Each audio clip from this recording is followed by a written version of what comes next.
안녕하십니까.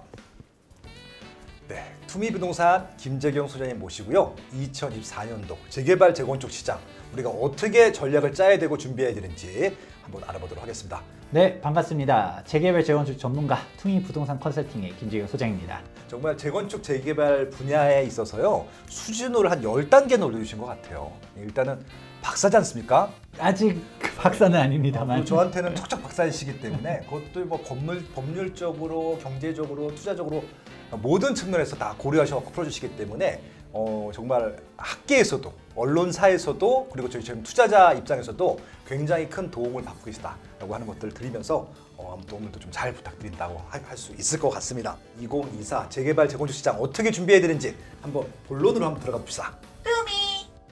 네, 2024년도 재개발 재건축 시장에 대해서 한번 설명해보는 시간 가져보도록 하겠습니다. 네. 2024년도 저는 정말 유망한 투자처라고 보고 있습니다. 네. 근데 이 유망한 투자처라고 했었을 때 사실 장점만 있지는 않아요. 제가 2023년도 들어서부터 항상 얘기하는 것 중 하나가 예전에는 재개발합니다, 재건축합니다 말만 하는 순간 가격대가 다 올랐거든요. 썩빌, 투자 막 그 한동안 광풍이 불었었잖아요. 네. 여기 그냥 신통기획 할 겁니다. 모아타운 할 겁니다. 추진준비위원회 하는 순간 그냥 가격대가 막 일력씩 와 올라갔었는데, 그리고 재건축도 안전진단 통과 현수 막 붙이는 순간 그냥 와 하면서 가격대 올라갔죠. 그렇죠. 사실 아이러니한 게 네. 안전진단 통과라는 말의 정의를 잘 생각해 보면 안전하다라는 건가요? 안전하지 않다라는 건가요? 그게 두 가지잖아요. 예, 이게 일단 리모델링은 안전하다는 거고, 아, 그렇죠. 예, 재건축이라고 하는 것은 안전하지 않다는 거죠. 그렇죠. 보통 우리 재건축 보게 되면 우리 동네 이 단지가 안전지원 D등급을 받았습니다. D등급 좀 애매한데 2등급 맞아. 받아야 그래서 만세를 부르고. 2등급은 즉시 시행, D는 조건부였지만 근데 뭐 요즘 뭐 D도 그쵸, 다 해주니까. 되니까 예. 우리 동네가 아파트가 이렇게 허물어져 갑니다. 재건축할 수 있습니다. 만세 하는 거가 카드로 현수막을 그냥 돌려하고 뭐 이러잖아요. 우리 동네 쓰러져 감이라고 적는 거나 다름없거든요. 네네. 그러면 가격대가 다 올라갔어요. 우픈 현실인데 네.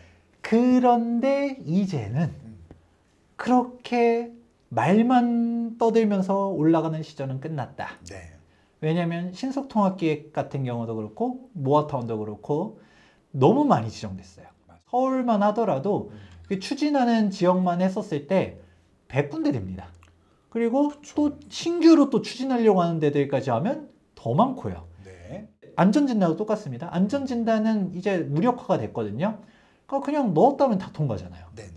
예전에는 재개발, 재건축 했었을 때 대상지가 너무 협소하다 보니까 거기로밖에 이제 못 가고 쏠리는 부분들이 있었는데 너무 분산되다 보니 이제는 옥석 가리기가 정말 중요하다라는 대전제를 이해하고서 한번 본 영상 시청해 보시면 좋을 것 같습니다. 야, 2부 전 더 저 개인적으로 더 기대됩니다. 네. 제가 한번 질문을 한번 드려보겠습니다. 네네. 시청자분들도 한번 생각해 보시면 좋을 것 같은데 네네. 신축이 있고 구축이 있어요. 네. 뭐가 더 좋은가요? 일단 전 신축이 더 좋은데 그냥 느낌상. 그쵸. 일반적으로 신축인데 예. 박시영님 이미 제가 뭘 얘기하는지를 캐치를 하신 것 같아. 네네네. 한번 그럼 네. 볼게요. 신축이에요. 레일 조명도 넣고 인테리어 깔끔하고 뭔가 이제 디자인들이 잘 돼 있잖아요. 네. 이제 빌트인으로 갖다가 가전제품들도 다 집어넣었어. 네. 너무 좋죠. 근데 와. 신축은 신축인데 예. 신축 빌라야. 그러면 느낌이 네. 뭔가 조금 아가 되잖아요. 저 전세 사기에 어떻게 보면은 그쵸, 대표적인 그쵸. 상품이었죠. 신축 빌라였어 다 그것도. 사실 예. 구체적으로는 빌라보다 신축 빌라인데 예. 그 다음에 이거 구축이에요. 네. 우리 진짜 오, 싫어하는 복도식 그렇지. 아파트. 90년대 스타일이죠. 지하 주차장은요. 지하철 없죠. 그냥 지상 주차장에서 2중, 3중 주차해서 맨날 힘들어. 구축인데 네. 압구정이야. 그러면 네. 느낌이 또 어떤가요? 신나죠. 이건 구축이 더 좋아. 그렇죠. 나는 구축이 좋아. 갑자기 바뀌었어. 사실 네. 엄밀하게 말하면 신축이 당연히 좋죠. 근데 신축이라고 해서 무조건 다 좋은 게 아니라 네. 상품이 무엇이냐가 더 중요하다는 얘기를 하는 겁니다. 그렇죠. 그리고 더 디테일하면 입지가 중요하다. 구축 아파트도 구축 아파트 나름인데 압구정이면 그냥 왜냐면 어지간한 신축 뺨을 양 싸대기로 날리는 가격대를 형성하고 있잖아요. 네네. 워낙 좋은 입지이고 가격대도 장난 아닌 곳인데 결국 중요한 건 신축 구축도 아니고 뭐 이제 상품이 사실 또 중요한 것도 있고 똑같은 상품 내에서도 지역이 중요하다라는 건데 부동산 가격을 결정하는 핵심이 무엇인가? 카우리 조개가 또 등장합니다. 이 카우리 조개 할 때 제가 우스갯소리로 그 얘기 했었잖아요. 옛날 옛적에 조개로 화폐를 썼다라고 하는 얘기를 어렸었을 때의 재경이가 얘기 듣고 네. 가리비 조개 씻어가지고 잘 말려서 포도 주세요 하면 되는 거 아닌가? 그거 아니었다. 네. 그 옛날 사람들도 바보가 아니었기 때문에 위조가 안 되는 화폐의 특성을 가지고 있으려면 생산량이 한계가 있고 모조가 어려운 것을 화폐로 썼었다. 즉 희소성이 핵심이다 라는 얘기를 했었었죠. 33평형 신축 아파트 하면 떠오르는 이미지가 있잖아요. 그렇죠. 국평. 국평 예. 33평 전용 면적 84제곱미터 화장실 2개, 방 3개. 그렇죠. 이런 거 딱 나오지. 3베이. 네. 재수 좋으면은 드레스룸이 있고. 네네. 없을 수도 있고. 뭐 그렇죠. 이 신축 아파트가 사실 비판을 또 많이 받습니다. 네. 특히 건축사분들이 음. 돈 많은 사람들은 단독주택을 선호하지 음. 오히려 없는 사람들이나 아파트 사는 거다. 이 철근 콘크리트 구조 이거 감가상각되는 거를 뭐가 좋다고 사느냐? 외국 봐봐라. 아파트는 서민들 임대 주거 형태다. 이거 아파트 가지고 열광하는 거는 대한민국이나 이러는 것이다. 라고 얘기를 하는데 사실 반은 맞고 반은 틀렸죠. 단독 좋아요. 근데 그 단독이 뭐 예를 들어서 한남동에 있거나 그렇죠. 성북동에 있거나 평창동에 있으면 좋은데 시골에 있다. 네. 너무 싫은 거죠. 그러니까 아까도 제가 얘기했던 것처럼 신축이 좋아요, 구축이 좋아요 라는 거는 사실 신축이 당연히 좋지만 이것도 같은 얘기예요. 단독이 좋지만 서울에 그 대지 지분을 50평씩 60평씩 깔고 있으려면 너무 비싸단 말이에요. 현실적으로 이런 서울의 인프라를 누리고 그런 직주 근접성을 노리고 꼭 서울이 아니라 하더라도 주요 핵심 지역의 아파트로 가게 되는 것이 이런 차이점이 발생되는 것이고 아파트는 네. 우리가 딱 떠오르는 이미지라는 게 있어요. 앞서 얘기했던 거예요. 3베이, 방 3개, 화장실 2개 딱 떠오르는 이미지라는 게 존재하고 그리고 이 33평형 신축 아파트가 지역에 따라 다르겠지만 어느 정도 바운더리라는 게 분명 존재합니다. 반포에 있다. 네. 누군가는 30억을, 누군가는 40억. 한강뷰도 잘 보인다. 뭐 마포나 뭐 성동이다. 네. 그러면 누군가는 조금 금매물 잘 찾아보면 15억 선도 있을 거고 뭐 20억 생각할 수도 있고. 그렇죠. 근데 뭐 노도강이라 하더라도 한 10억에서 15억 사이를 그렇죠. 생각하겠죠. 맞습니다. 지방이라 하더라도 아유 이 동네도 그래도 신축이 7억은 될 거야 그럼요. 라는 기준점이란 건 있는데 역으로 33평형 빌라 시세 네. 잠실의 33평형 빌라 시세 마포의 33평 빌라 시세 네. 떠오르는 이미지라는 게 있나요? 마포는 막 떠오르는데 아 그래요? 잠실하고 반포는 내가 빌라를 못 본 것 같은데. 있긴 있습니다. 네네. 잠실동도 아파트만 있는 것도 아니라서 네, 그러니까 이미지가 안 떠올라. 네. 거기는요. 은평구의 빌라 시세 네. 안 떠오르죠. 은평구는 다 빌라니까 빌라 많으니까 빌라가 딱 떠오르긴 한데 시세는 모르겠어요. 그렇죠. 사람들이 우리가 아파트라고 하면 네. 사실 뭔가 떠오르는 물론 입지별 편차는 또 있겠지만 네. 그래도 뭔가 기준점이라는 게 있는데 네. 빌라는 사실 편차가 너무 심하죠. 빌라가 안 좋은 게 아니에요. 여러분 절대 오해하면 안 되는 게 한남동에 있는 고급 빌라 네. 뭐 그리고 평창이나 아니면 또 그런 걸 떠나서도 그러니까 압구정 옆에 청담 있잖아요. 청담동 고급 빌라들 어마어마하게 비싸잖아요. 사실 아파트라는 주거 형태가 그 건축사님들 얘기한 것처럼 그렇게 어마어마하게 훌륭한 주거 형태는 꼭 아니에요. 그렇죠. 낮은 데서 대지 집은 넓게 깔면서 그렇게 그렇죠. 프라이빗하게 있는 게 당연히 좋죠. 그럼 가성비로 따지게 되면 너무 좋을 수도 있죠. 그렇죠. 그래서 뭐 그분들 얘기하잖아요. 사람의 집을 맞춰야지 집에 사람을 맞춘다. 청편 일률적인 이 3베이 구조 이게 뭐냐? 근데 아이러니하게도 단독은 모양이 다 다르고 빌라도 모양이 다 다르고 배치도 다르고 위치도 다르고 그리고 솔직하게 말했을 때 서울의 빌라는 네. 위치가 좋은 데보다는 안 좋은 데들이 너무 많죠. 그렇죠. 주거 환경이 열악한 곳이 너무 많죠. 그렇다 보니까 한국에서 양질의 주택하면 아파트가 상징적으로 떠오르게 된 이유입니다. 그렇다 보니까 뭐 단독주택 정말 열심히 잘 지어놔도 시골에 내가 인테리어를 어마어마하게 잘 해놓고 진짜 외국의 유명한 설계사한테 설계를 맡겨가지고 지어놓은 건축하는 데만 10억을 썼다. 이 재가세 받기가 쉽지가 않은 거죠. 그 동네 인프라가 아무도 없는데? 라고 하는 순간 그냥 그게 교집합이라는 게 있기 때문에 아까 카오리족이 얘기한 것처럼 우리가 희소성, 그쵸. 뭔가 상품성이라는 거는 단위가 맞아야 됩니다. 단적으로 우리가 황금 같은 경우도 골드바, 네. 어디 인장 찍혀 있는 딱 1kg 아니면 100g, 500g 그러니까 이런 식으로 단일화된 규격이 시세대로 가는 거지. 예를 들어 금두꺼비를 막 열심히 만들었어. 그 조형의 가치를 인정해주면 그 시세를 평가해주겠지만 그러지 않으면 나 다시 단순히 금이 필요한 거야. 녹일 거야 라고 하면 오히려 감가가 되는 게 그런 상품적인 특징이 있다라는 얘기를 해드립니다. 결국 그래서 빌라도 우리가 보게 되면 사실 문제가 터지는 이유가 가격이 명확한 기준점이 없잖아요. 그렇죠. 아파트는 그래도 분양가 상한제도 있었었고 그리고 분양가 상한제 해제된 곳이 대부분이지만 그래도 허그 분양 보증 심사를 받아요. 네. 어느 정도 분양가 통제를 직간접적으로 통제를 받는데 빌라는 그냥 내가 부르는 값이에요. 그래서 여기 동네 시세가 4억인데 그냥 나 5억에 팔 거야. 그럼 그게 가격입니다. 바보가 아닌 이상 시세가 4억인데 이거 5억에 누가 들어가? 잘 모르잖아요, 사람들이. 모르죠. 아까 말한 아파트는 떠오르는 기준점이 있다. 그러니까 뭐 아파트 분양할 때도 사람마다 편차는 있어도 아, 고분양가다 아니면 누군가 오, 분양가 괜찮다라고 생각하는데 근데 이게 빌라는 안 느껴지기 때문에 특히 사회초년생이나 신혼부부 같은 경우 잘 모르는 사람들은 그 신축 아파트랑 구축 아파트랑 가격 차이가 몇 억씩 나잖아요. 네. 좋은 데들은 뭐 5억, 10억씩도 차이 나잖아요. 그러니까 뭐 이거 가격 차이 나는 거 당연한 거 아니야? 하면서 들어갔는데 물리는 경우 또 더 웃긴 거는 전세를 비싸게 맞추죠. 5억에 신축 빌라를 팔기 위해서 어떻게 하느냐? 5억인데 전세 보증금을 4억 8천에 맞춰버립니다. 너 2천만 가져오면 돼. 어떻게 따지면 집주인이 세입자보다 돈이 더 없는 사람이 집주인인 거예요. 네.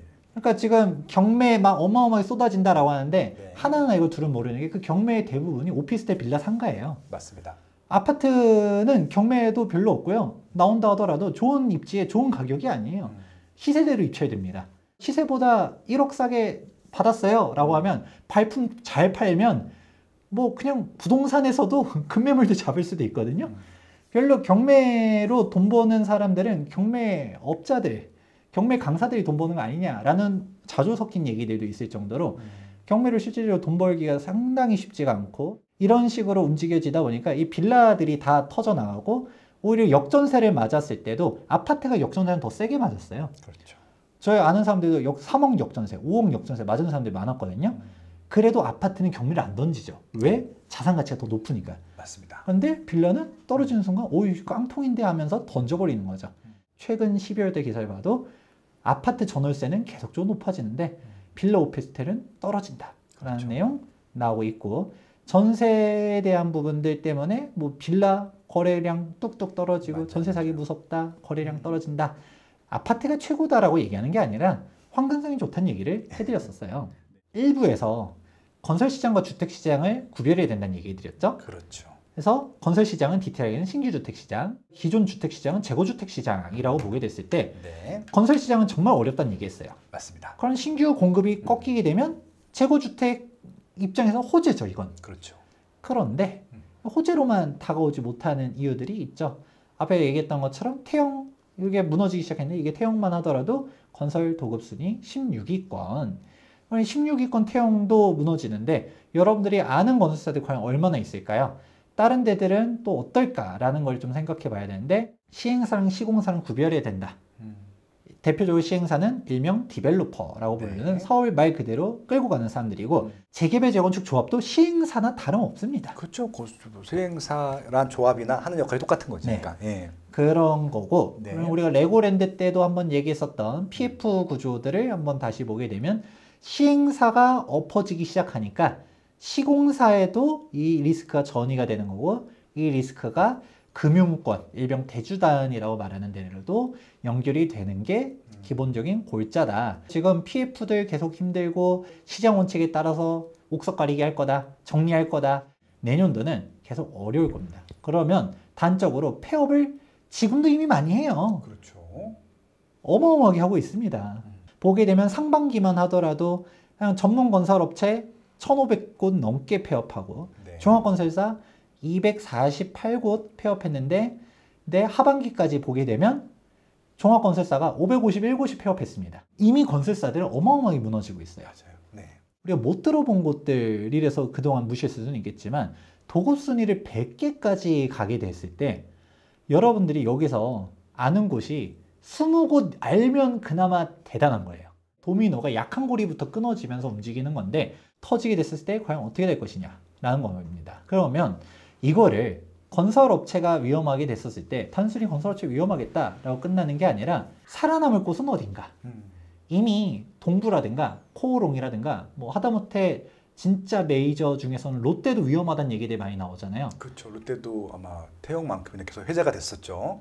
근데 롯데 같은 경우가 오히려 문제가 안 생길 것 같으니 가져왔어요. 네. 우리가 2008년도를 복귀해 봤을 때 그때 많은 건설사들이 무너졌었지만 그때 진짜 힘들었어도 버텼었던 곳들은 대기업 집단군에 소속돼 있는 그룹사가 있는 곳들, 그런 데들은 안 무너졌었어요. 그렇죠. 지원을 하겠죠. 지원을 해주니까. 대표적으로 롯데도 막 그렇게 어쩌고저쩌고 얘기해도 롯데 내에 이미 이런 금융 지원을 해줄 수 있는 데들도 있잖아요. 그렇죠. 롯데는 다 튼튼해요. 일단 백화점 잘 나가고 있고, 예, 일단 거기 또 롯데 그 케미칼 화학도 정말 잘 나가는 회사 중에 하나고 유명한 회사죠. 롯데는 뭐 걱정할 필요가 없는데 문제는 애초에 이런 롯데까지도 말이 나올 정도면 그렇죠. 그 밑에 있는 곳들은 오죽하겠냐라는 거를 생각해 볼 필요가 있다. 그리고 롯데는 뭐 그 시그니엘만 팔아도 뭐 조단이 나올 텐데 뭐 걱정이야 뭐. 네. 그렇죠. 이미 뭐 내수로 워낙 탄탄한 곳이기 때문에 네. 오늘 뉴스 봤더니 본점이 2조, 잠실점도 2조. 그래서 2조 백화점 2개 갖고 있는 전 세계 유일한 백화점. 뉴스 나왔던데 오늘 뉴스에. 예. 우리가 2024년도를 사실 엄밀하게 봤을 때는 건설 시장이 어려운 건 사실인데 그런 재고주택 시장이 좋아질 것이다 라고 하는 거지만 희소식인가라고만 보일 수는 없는 게 재개발 재건축 조합원들 입장에서는 우리도 엄밀하게는 시행사 역할이거든요. 시행사에 다 힘들다는 얘기했잖아요. 원자재 가격 다 인상됐죠? 금융비용 다 올라갔죠? 그리고 인건비 올라갔죠? 그렇다 보니까 건설사들이 공사비 다 올려달래. 예전에는 사업성이 나왔는데 지금 사업성이 안 나오니까 다 뒤집어지는 거예요. 그런 시기라서 재개발 재건축 투자하려는 사람들 입장에서는 이거를 잘 따져봐야 됩니다. 단순하게 보면 공급량 줄어든다 그러면 오 신축화의 희소성이 높아지겠다, 이거는 맞는 말이에요. 공급이 계속적으로 꼬꾸라지게 되면 잘 진행되고 있는 재개발 재건축을 옥석가리 자리에서 잡았다, 향후 5년 뒤 10년 뒤에 거의 마지막 신축 아파트 라인들을 잡는 거라고 생각해 보면 대박이 나는 거죠. 그렇죠. 금융위기 당시 정말 어렵다 보니까 많은 정비 사업들이 해제되고 멈추고 그런 것들이 대부분이었지만 꿋꿋하게 진행된 정비 사업들이 향후 신축과 같은 프리미엄을 온몸으로 다 받았거든요. 네. 신축과 구축의 격차가 더 벌어집니다. 아까 얘기했던 거죠. 공사비가 너무 많이 올라가. 이런 식으로 하니까 재개발 조합들도 계약을 해지하겠다라고 하는데 계약 해지에도 대안이 없어요. SH 김원동 사장이 2억이면 아파트 지을 수 있다 얘기하잖아요. 지을 수 있다고 말하지 말고 네가 직접 좀 지어봐. 옛날에 얼마로 지었는데 얘기하지 말고 직접 지어봐 라고 얘기하고 싶습니다. SH는 사실상 시행사예요. 넘겨만 주는 거지 건설하는 게 아닌데 직접 지어보든가 라는 얘기를 하는 게 지금 현재 상황인 것이죠. 지금 서울 싫은 것 같아요. 경기도만 관심 많더라고. 뭐 맞아요. 요즘 뭐 경기도에 내가 이거 광명시흥을 하고 싶다. 약간 뭐 이런 식으로 움직이는데 땅값 싼 데들만 하고 싶은 것 같아 보니까. 그렇죠. 네. 이제 원가가 너무 올라가서 네. 답이 안 나옵니다. 아이러니하게도 우리가 명품들 보면 오늘이 제일 싸다 계속 달려가잖아요. 예전에 200, 300에 팔던 백이 어느 순간 500으로 올라가고 어느 순간 700이 되고 어차피 살 거면 지금 사야겠네 라고 하면서 움직이죠. 오픈런이 부동산한테도 똑같이 할 거라고 봅니다. 부동산이 예전에는 아파트 한 채를 지을 때 200까지는 아니었고 그래도 2년 전에 한 300에서 3, 400 했었지 뭐. 500선, 네. 하이엔드도 600이 채 안 됐었는데 맞아요. 네. 지금 기본 7, 800선입니다. 그렇죠. 그냥 두세 배가 뛰었죠. 근데 여기서 2년만 더 지나가면 평당 1000만 원 시대가 올 거라고 봅니다. 철근 콘크리트는 기본적으로 감가 생각하는 게 맞긴 맞아요. 근데 에르메스 백을 신상을 근데 디자인 똑같은 거 700에 팔고 있으면 예전에 500 산 게 약간 오 우리 잘 샀어 하는 것처럼 신축 아파트 원가가 이제는 그냥 지으려고 했을 때 아무리 싸게 지으려고 해도 그냥 분양가 자체가 그냥 7억대 이렇게 예를 들어 가고 있다. 그럼 예전에 공사하는 게 훨씬 낫네? 근데 지금 우리가 재개발 재건축에 그렇게 빨리 갈 수도 없겠죠. 이런 명품들은 이탈리아 장인의 원가가 2배, 3배 뛰고 가죽 가격이 막 4배 뛰고 이거 아니잖아요. 그냥 비싸게 팔아도 사주니까 그렇게 하는 거죠. 경제학에서 수요 견인 인플레이션과 비용 인상 인플레이션을 나누는데 건설사들은 이자도 못 내는 경우들이 되게 많아요. 모 업체는 영업이익률이 3%도 안 됩니다. 은행 이자보다도 못 보는 거죠. 이런 상황들이 있다 보니까 원가가 워낙 올라서 그냥 어쩔 수 없이 올라갑니다. 이제 노른자위 재개발 지역도 포기한다. 서울 수도권의 주요 지역들, 우리가 뭐 지방 얘기하는 거 아닙니다. 이런 주요 지역들도 아예 수의계약으로 가든가 응찰도 안 한다든가 이 금액엔 나 공사 못해 이러고 있다라는 것이죠. 그래서 옥석가리 얘기를 잘해야 된다는 얘기들을 쭉 해드렸는데 이제 앞으로 재개발 투자할 때 사업성, 입지, 분담금 납부 능력 이 셋 중 하나도 충족을 못한다라고 하면 그 재개발 재건축은 엎어진다라고 봅니다. 사업성은 일명 우리가 용도지역, 주상공로 1종, 2종, 3종 이걸로 대표가 됩니다. 사업성이라는 거는 현재 용적률 낮을수록 좋고 미래에 받을 수 있는 용적 높을수록 좋은데 보게 되면 우리가 용적률이 200 전후하는 데들은 솔직히 사업성이 떨어지죠. 우리가 용적률만 얘기하면 중수, 고수가 되려면 대지지분을 얘기해야 되는 건데 실질적으로 대지지분 1인당 깔고 있는 땅이 얼마나 되느냐 라는 얘기들을 보셔야 되는 거죠. 그래서 대지지분이 10평 전후로밖에 없으면 솔직히 어렵다. 분담금을 많이 납부해야 된다. 라고 얘기를 해드리는 거고 이 대지지분이 너무 추상적이다 라고 하면 제가 기준점 하나 얘기 드렸을 때 33평 신축 아파트를 지었었을 때 일반적인 용적률에서 신축 아파트 33평이 깔고 있는 평형이 한 11평 정도 됩니다. 대지지분이 예를 들어 11평짜리다. 1대1 재건축이라는 얘기예요. 네. 이것도 임대주택을 하나도 안 지었었을 때 그렇죠. 올 33평으로 갔을 때 사업성이 좋은 데들 목동은 대지지분이 훌륭하죠. 그렇다고 해서 대지지분 20평대도 위치에 따라서 분담금을 안 낼 수는 없을 수가 높습니다. 왜냐면 공사가 하도 올라가니까. 그래도 대지지분이 20평대 정도 되면 또 분담금 조금이라도 내든가 진짜 입지도 좋아서 목동 같은 경우는 분양가도 비싸게 할 수 있을 거잖아요. 이런 데를 일반 분양 잘하면 분담금이 진짜 없을 수도 있겠죠. 물론 미래의 공사비가 어떤지는 또 봐야겠지만 앞서서 사업성 봤었지만 우리가 또 입지 봐야 되는 거예요. 입지는 일산과 분당의 그 격차 어떻게 나느냐. 강남 접근성이요 라고 하면 중수, 진짜 고수가 되려면 주변에 수요가 분산이 될 수 있느냐 없느냐 라는 얘기를 하는 거죠.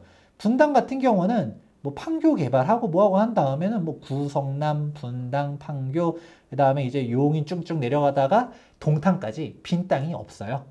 수요가 분산되려 해도 분산이 될 수 없고 신축 살고 싶은 사람은 누구나 있으니까 일단 무엇보다 판교 집값이 20억이 넘어가잖아요. 집값을 잘 잡아주니까 분당도 우리 재건축하자. 분담금을 설령 1대1 재건축에서 분담금 5, 6억씩 낸다 하더라도 그래도 하자라는 사람이 많을 가능성이 높지만 일산 같은 경우는 주변에 뭐 신도시들 아직도 많고 뭐 기존에 뭐 택지 지구들 뭐 이런 것들 있고 뭐 이러면 여기도 아직도 4억, 5억 분양하는 물량들이 많거든요. 분담 금액을 5억 씁시다 하면 하는 사람도 있겠죠. 물론 제가 일산 얘기했더니 막 댓글 달리더라고요. 왜 일산 자꾸 뭐라 하냐. 일산도 다 안 좋은 게 아니라 킨텍스 쪽은 비싸잖아요. 제일 비싸죠. 고양시에서. 그렇죠. 킨텍스 되게 비싸니까 네. 킨텍스 인근에 있는 데들은 비교 대상이 명확하니까 신축하자라고 갈 수 있을 거고 노후계획도시 특별법도 나중에 나오겠지만 이 인센티브가 역세권 주변으로 줄 가능성이 높거든요. 근데 이 역세권도 우리가 뭐 설령 인센티브를 생각 안 한다 하더라도 역세권 주변은 그래도 개발하자라는 움직임이 있을 가능성들이 있겠죠. 그리고 일산도 사업성 괜찮은 단지들 많아요. 뭐 다 안 좋은 게 아니에요. 네. 그런 건데 일반론적으로 아무래도 이제 분당이랑 일산 비교했을 때 그런 차이점이 있다는 거지. 일산 좋다, 우와 이거 아니라는 거를 강조해 드리는 겁니다. 근데 앞으로 재개발 재건축 볼 때 키워드들이 몇 가지가 있는데 하나씩 설명드리자면 앞으로는 대형 단지일수록 유리합니다. 대형 단지. 소형들은 어려운 거가 일단 공사비 인상의 직격탄을 다 맞아요. 중구 신당동에 신당 9구역이라고 있습니다. 맨 처음에 공사비 700만 원대 중반에다 유찰되고 800만 원 중반으로 올렸더니 또 아무도 입찰 안 해서 유찰됐습니다. 그러면 800만 원대 중반이면 사실 높은 거 맞거든요. 그렇죠. 저기 부가연도 700만 원대 후반대 했잖아. 네. 예. 이게 왜 안 됐냐? 세대수가 300여 세대밖에 안 돼요. 아, 세대수. 일명 규모의 경제가 안 되는 건 거죠. 그러네요. 특히 대형 건설사들은 기본비들이 되게 많이 들어가거든요. 여기 뭐 신당 9구역 현장 소장 파견 안 하고 현장 소장이 한 일주일 중에 이틀만 왔다가 나머지 5일은 딴 데 가고 이런 거 아니잖아요. 그렇죠.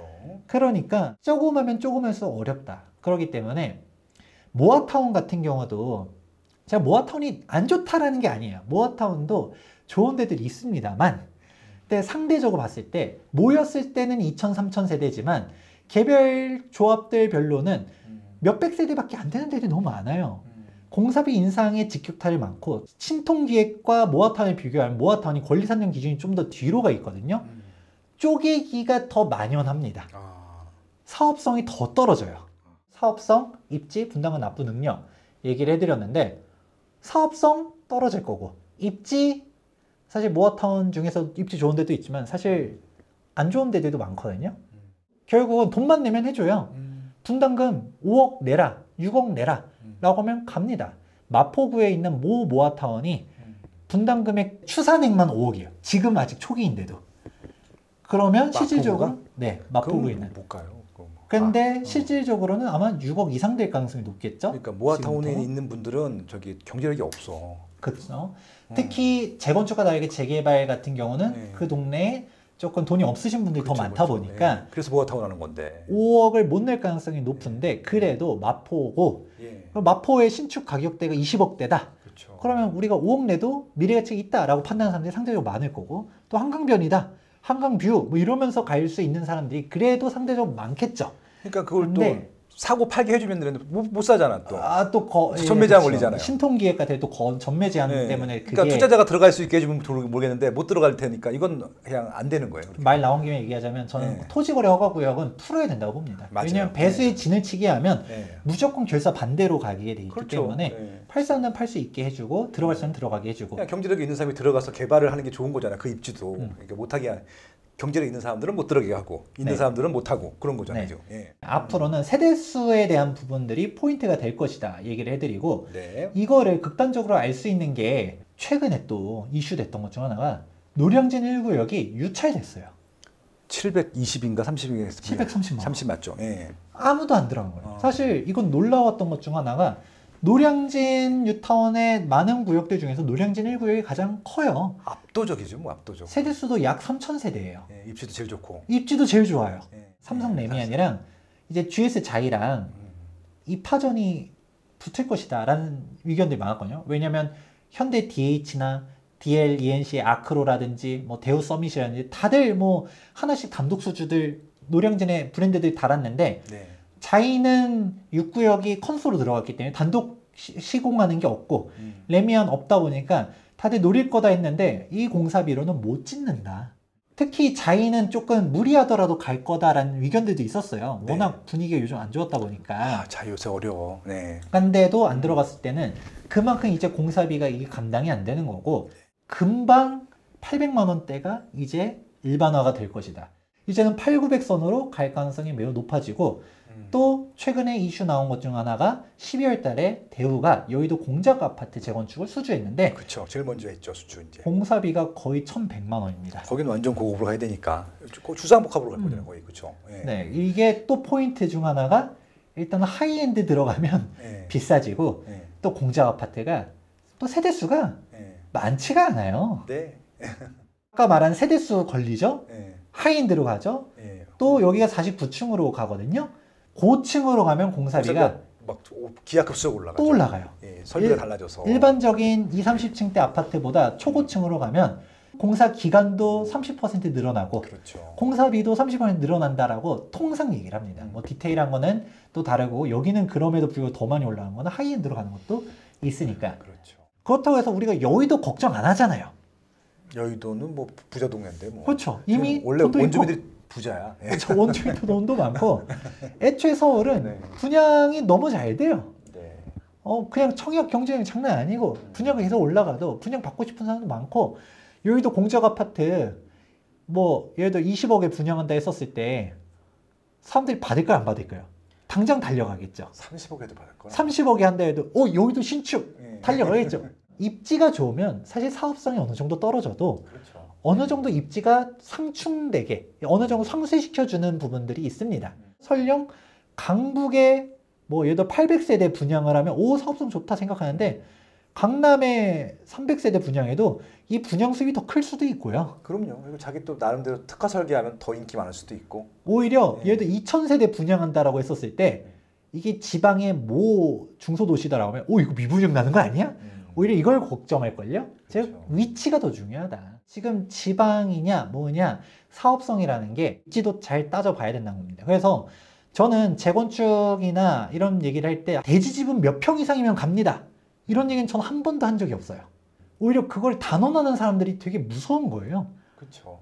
대지집은 20평이면 갑니다. 단언할 수 있나요? 지방에 대지지분이 30평이야? 못 갈 수도 있죠. 위치가 안 좋은. 네. 공사비를 못 내겠어 라고 하면 못 가는 거잖아요. 1, 2년 전에 트렌드로 있었던 게 일명 썩아라고 우리 썩비를 넘어서 지방에 막 30년 넘어갔는데 막 버스 타고 다니면서 막 쓸어 담았다던 사람들. 재건축 이슈 했지만 거기 이슈 나왔던 데들 중에 진짜 재건축 가는 데 얼마나 있나요? 공시가격 또 없어요. 1억 미만이고 그쵸. 뭐 주공 아파트들 그런 거 저층 주공 그런 거였죠. 대지집은 떠드는 사람들은 최대 그런 것만 얘기합니다. 예, 한때 유행했지 뭐. 예, 그렇죠.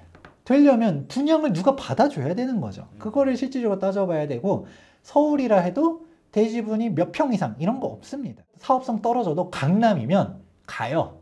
1대1 재건축을 해도 갈 겁니다. 두 번째 키워드 제가 이제 또 얘기 드리는 재개발 재건축 투자할 때 소형 평수가 너무 많은 데들은 피해야 됩니다. 상계 주공 5단지 분담금 5억 폭탄 얘기들이 나왔었죠.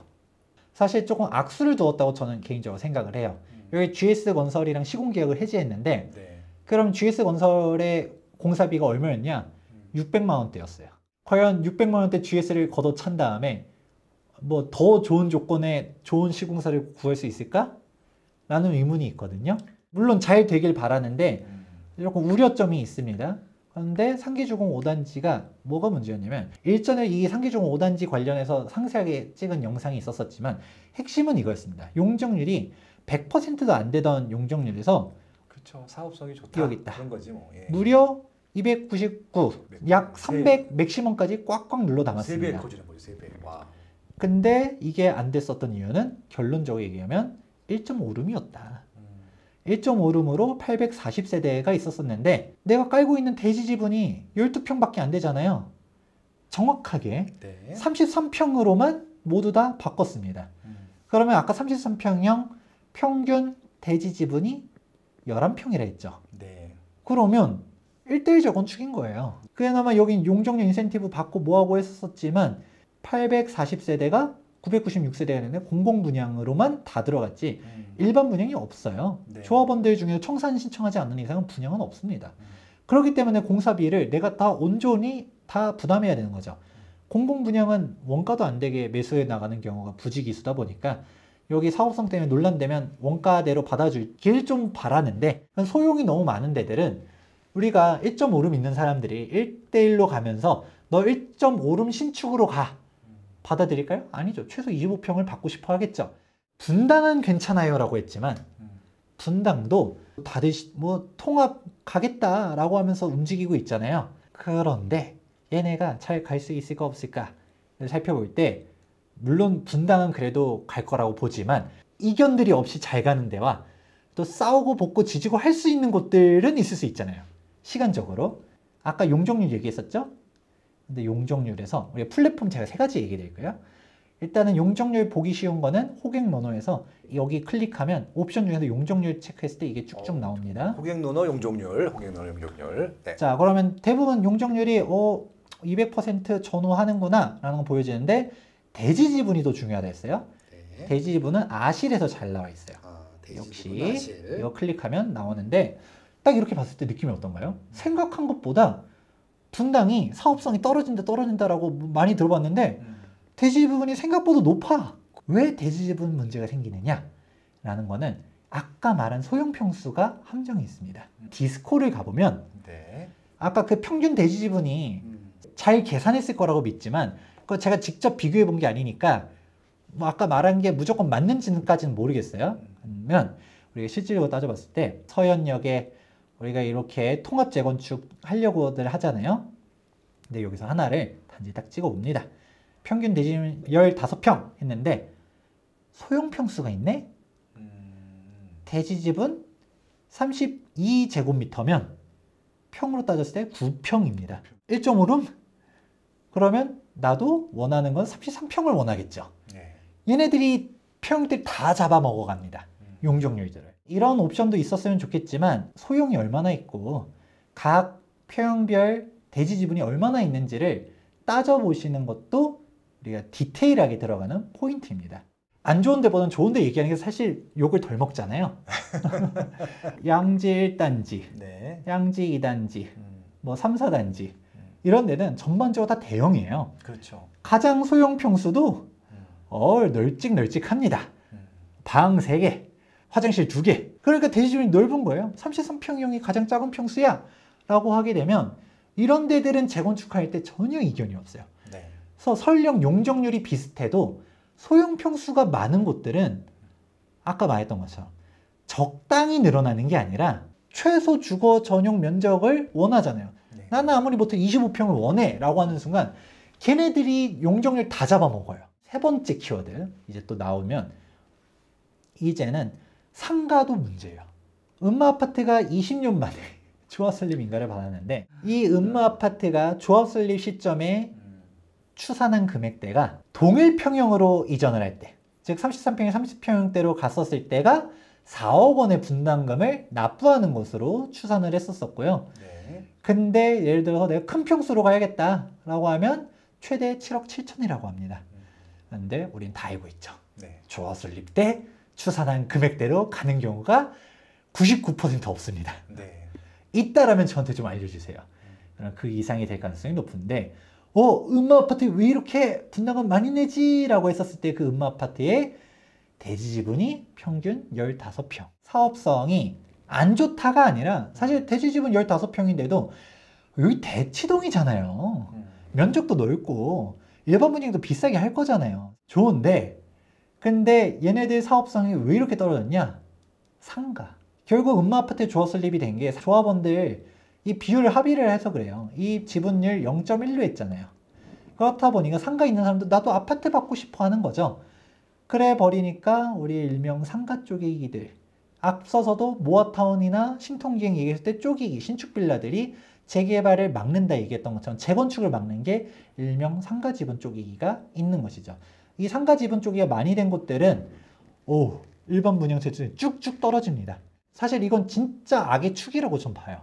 이걸로 돈 버는 사람들은 그냥 만수무강 하겠지만 그 사람들이 돈 벌고 떠난 남은 자리에 있는 피해자들은 이 재개발, 재건축함에 있어서 정말 힘듭니다. 그래서 이거 진짜 막아야 된다고 보는데 사업성이 진짜 안 나오고 우리 아파트 내놔라 뭐 해달라 하면 어떻게 하냐면 재척시켜버리죠. 재건축 쭉쭉 움직이는데 상가는 남아있고 신축 아파트는 들어섰는데 오래된 썩상들 남아있는 이런 꼴로 가는 현상들이 앞으로 더 많아질 거다. 예전에는 사실 쪼개기까지만 안 간 경우들이 많았었어요. 네. 그냥 나도 아파트 줘 아니면 나도 뭐 해줘 라고 하는 게 아니면 이해관계가 잘 안 맞아서 평가를 잘해줘 라는 요즘 대놓고 쪼개기들을 하잖아요.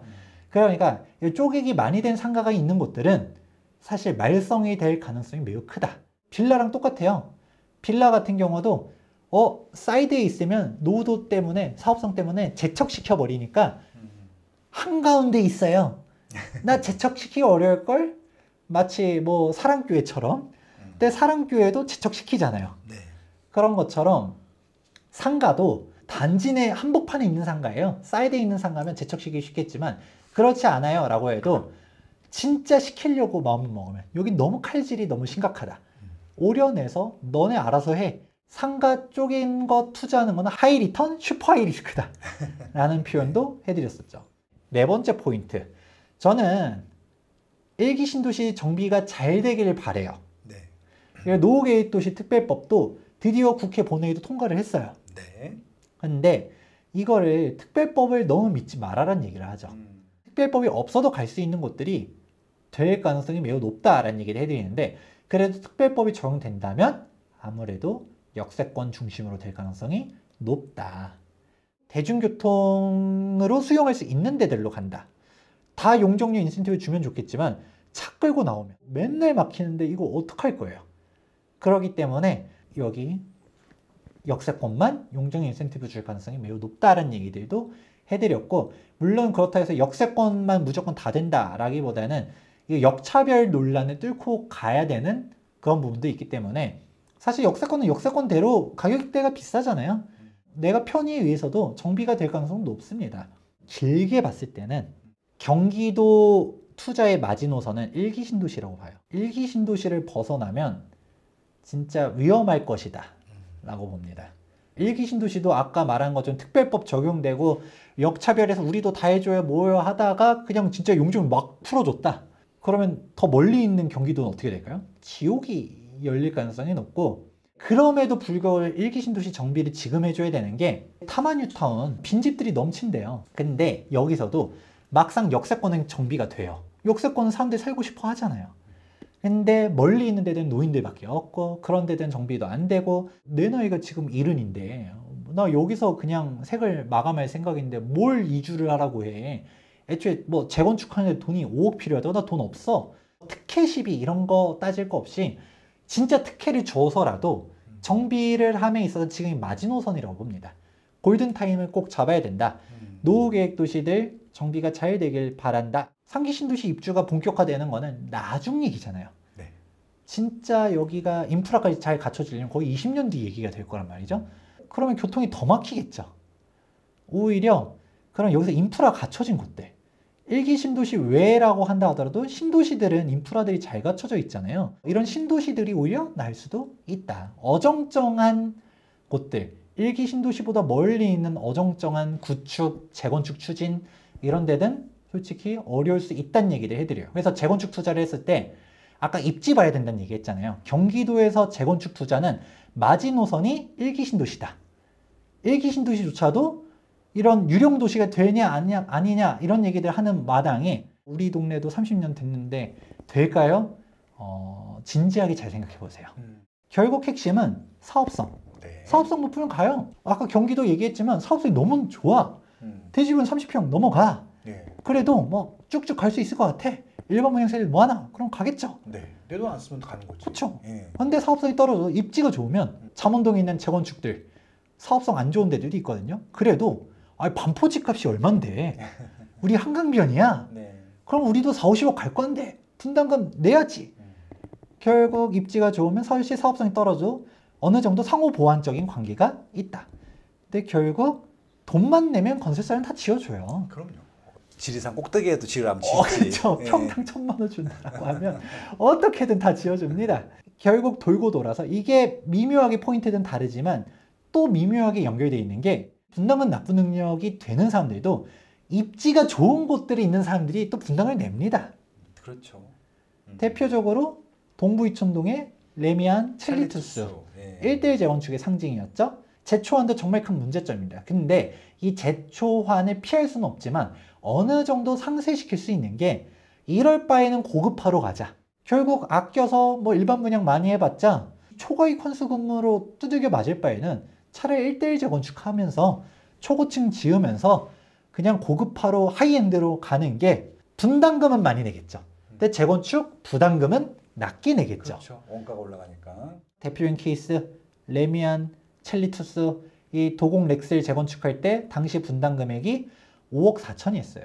지금 보면 5억 4천 우와 할 수 있겠죠. 근데 그때 당시 5억 4천은 강북의 아파트를 한 채 살 수 있었던 돈이에요.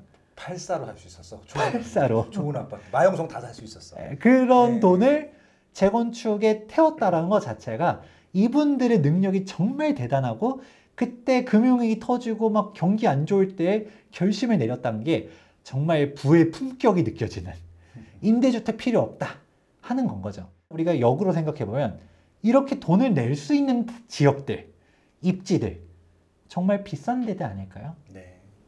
반포, 대치, 개포, 압구정, 동부이천동, 여의도, 목동 딱 떠오르는 데들 여러분들 머릿속에 있는 곳 거기들입니다.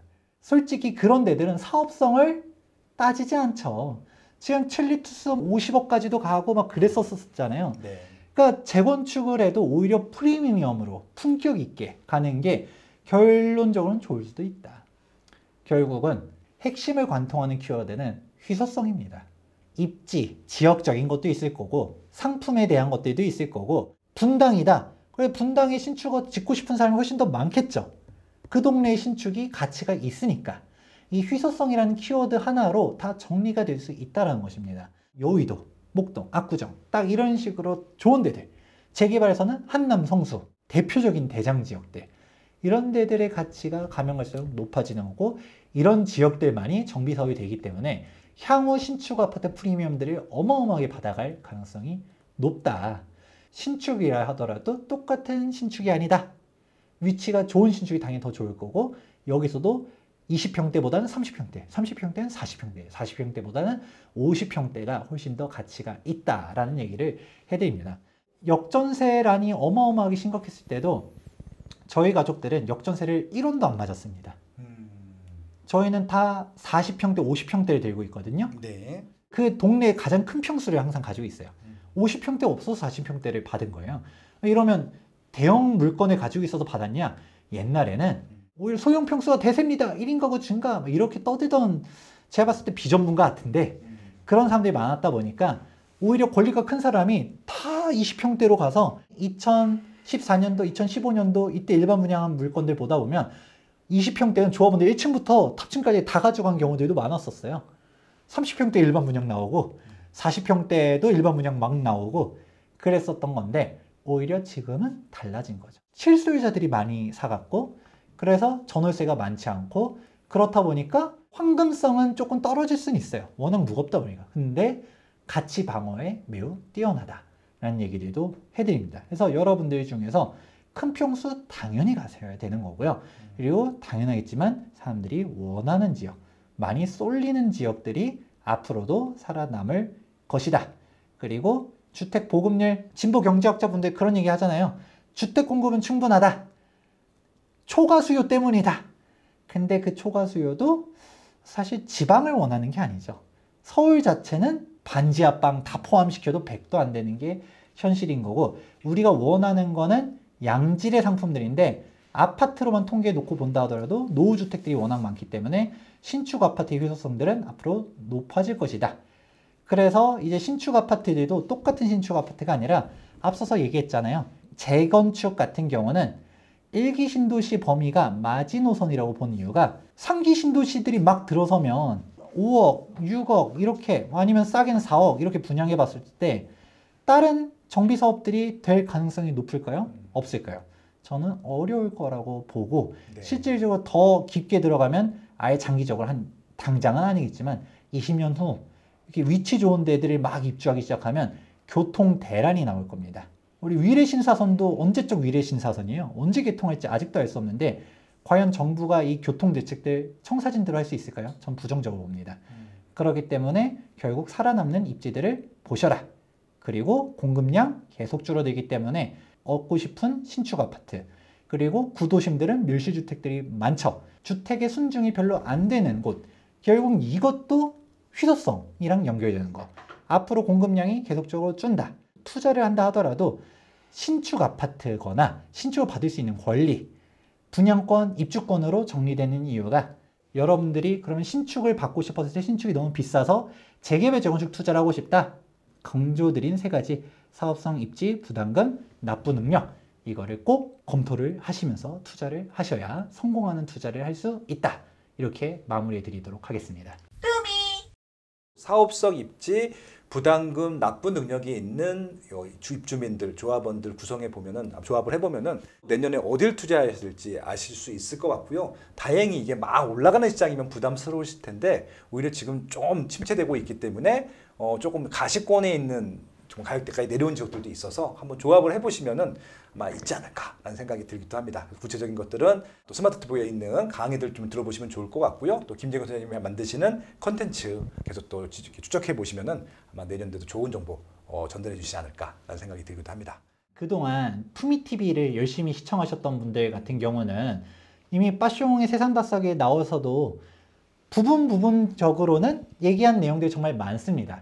근데 결국 우리가 이걸 종합적으로 보는 시야가 필요한 것이고, 부동산 시장 어려운 거 맞습니다. 재개발 재건축 힘든 거 맞습니다. 그런데 어렵다, 안 좋다, 포기하면 그거는 더 이상 진전을 못하고 옥석 가리기를 잘하고 살아남는 지역이 어딘지를 잘 체크해 보시면 여러분들 부를 이룰 수 있고, 더군다나 서울에 내 집 마련 희망이 있다라고 했었을 때 그것도 신축 아파트로 받으려면 결국 남아있는 것은 분양권과 입주권이기 때문에 재개발 재건축 잘 주목해 주시길 바랍니다. 부동산의 자산을 늘리시는데 도움이 많이 되셨기를 진심으로 좀 바라고요. 2024년도에는 더 좋은 콘텐츠로 전달해 드리도록 하겠습니다. 준비 많이 할 거고요. 내년엔 좀 더 구체적으로, 왜냐면 사야 될 것들이 많을 것 같아서 구체적으로 한번 추천드리는 콘텐츠도 많이 만들어 보도록 하겠습니다. 새해 복 많이 받으시고요. 뭐죠? 갑진년, 갑진년 대박 나세요. 네, 새해 복 많이 받으세요. 네, 고맙습니다. 감사합니다. 네.